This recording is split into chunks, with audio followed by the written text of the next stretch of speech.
오늘 본문의 주인공은 바디메오입니다. 성경은 바디메오를 소경이라고 이야기합니다. 이 바디메오가 오늘 46절에 보게 되면 마침 그때 예수님이 바디메오 주변을 지나가는 거예요. 이 지나간다는 소식을 듣고 바디메오가 다윗의 자손 예수여 나를 불쌍히 여기소서 이렇게 외칩니다. 저는 오늘 이 본문을 보면서 그때 마침 예수께서라고 하는 이 단어가 제 마음에 많이 옵니다. 바디메오는요, 예수님이 지나갈 때 그때 예수님을 불렀어요. 예수님을 찾았습니다. 그리고 예수님을 만났어요. 조금만 늦었으면 예수님은 여리고를 떠났습니다. 여리고를 떠났으면 아무리 바디메오가 크게 소리를 불러서 주님을 찾아도 주님 만날 수 없어요. 때가 참 중요합니다. 주님을 찾을 때가 있고요, 주님의 은혜를 구할 때가 있고요, 고개를 들어 주님을 봐야 될 때가 있습니다. 지금 이때는 주님을 찾을 때입니다. 지금 이 시대는 주님을 부를 때입니다. 우리의 고개를 들어서 주님을 쳐다봐야 될 때가 바로 이때예요. 이 바디메오가 주님이 지나간 그때를 잘 알았어요. 그리고 그가 다윗의 자손 예수야 그래요. 이 바디메오는 나사렛 예수라고 하는 이 사람에 대한 이야기를 들으면서 내가 들은 이 예수님은 우리가 그렇게 기다리는 다윗의 자손으로 오신다고 했던 그 메시아구나, 그 믿음이 있어요. 그래서 주님께 다윗의 자손 예수요 라고 외치는 겁니다. 바디메오는요, 예수님에 대한 이야기를 많이 들었어요. 마침 그때 나사렛 예수가 지나간다는 이야기를 들으니까 내가 메시아를 찾아야지, 만나야지, 그리고 소리를 질러 예수님을 찾는 겁니다. 바디메오가 예수님에 대해서 듣지 못했다면 그는 예수님을 찾지 못했을 겁니다. 믿음은 들음에서 난다 그러잖아요. 우리도요, 이 어려운 시대에 우리가 강한 믿음을 갖기 위해서는요, 예수님에 대한 이야기를 많이 들어야 됩니다. 예수님에 대한 이야기를 듣는 만큼 우리의 믿음도 강해집니다. 예수님을 깊이 묵상하면 묵상하는 것만큼 주님을 닮아갑니다. 주님을 많이 들으시고 주님을 깊이 묵상하는 그런 성도가 되길 원합니다. 이렇게 소리 지르고 주님을 만나기를 간구하는데 48절에 보게 되면 이런 말씀이 있습니다. 많은 사람들이 꾸짖어 잠잠하라 그래요.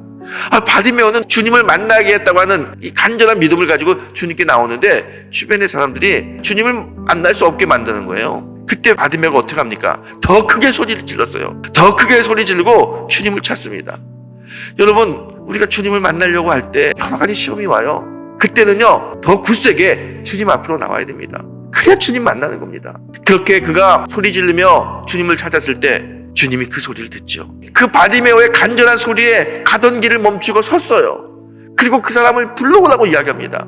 여러분, 우리의 간구가 주님의 발걸음을 멈추게 해야 되는 거예요. 오늘 여러분의 기도가 주님의 귀에 들려서 주님이 여러분을 향하여 고개를 돌려야 돼요. 그것은요, 우리의 간절함입니다. 믿음의 간절함만이 주님의 발걸음을 돌릴 수 있고요, 주님의 귀에 우리의 음성을 들리게 할 수 있습니다.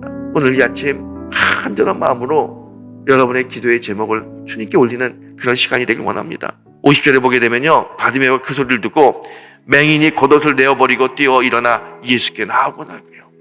여러분, 오늘 주님이 여러분에게 사랑하는 딸아, 아들아, 나에게 오라, 그 음성 들려주시면 주님께 가야지요. 주님께 갈 때 이 바디메오와 같은 모습이 필요하다는 거예요. 오늘 다 던지고 주님께 가는 겁니다. 우리가 이렇게 주님께 나갈 때 이 바디메오에게 주님이 물어보죠. 네가 나에게 무엇을 원하느냐? 보기를 원하나이다. 예수께서 말씀하시기를 가라, 내 믿음이 너를 구원하였느니라. 여러분, 주님 우리에게 물어보십니다. 내가 너에게 무엇을 해주기를 원하느냐? 우리의 기도의 제목이 있죠. 그 기도의 제목을 주님께 구할 때 주님 말씀하시죠. 믿음이 너를 구원하였다. 믿음을 가지고 구하면 그 믿음으로 응답한다는 거예요. 정말 이 시대에 우리가 살아야 될 삶의 방법은 믿음 가지고 사는 겁니다. 주님이 하십니다. 바디메오가 믿음을 가지고 갔어요. 그랬더니 주님이 그의 기도에 응답하십니다. 평생의 소원이었던 눈이 뜨여집니다. 보게 되는 거예요. 얼마나 기쁜지 몰라요. 그런데 마지막에 52절에 이런 말씀이 있습니다. 그가 보게 되어 예수를 길에서 따르니라. 이 말씀이 참 저는 은혜가 됩니다. 바디메오가 눈을 떴어요. 이제는 내가 눈 떴으니까 그동안 보고 싶었던 거 봐야지, 그렇게 산 것이 아니라 주님을 따라갔다 그래요. 주님을 따라. 2022년 주께서 우리의 문제를 해결해 주십니다. 믿음으로 해결을 받습니다. 그러면 이제 성도는 그 우리의 문제를 해결해 주신 주님 바라보고 주님을 따라가는 거예요. 그러면 더 이상 우리 인생에 어려움이 온다 하더라도 어려움이 근심이 되지 않고 걱정이 되지 않습니다. 그것 때문에 괴로워하고 눈물 흘리지 않습니다. 왜? 주님이 계시니까요. 오늘 더 이상 바디메오는 먹고 사는 문제 때문에 걱정하고 근심하지 않습니다. 왜? 주님의 은혜를 체험하고 주님을 따라가기 때문에 이제 우리는 우리의 시선을 예수님께 향하고 주님을 따라가는 성도가 되길 원합니다. 그러면 우리의 인생은 날마다 감사, 기쁨이 넘치는 영적으로 충만한 인생이 될 거라고 믿습니다. 그런 은혜와 복이 충만히 임하기를 주의 이름으로 축원합니다.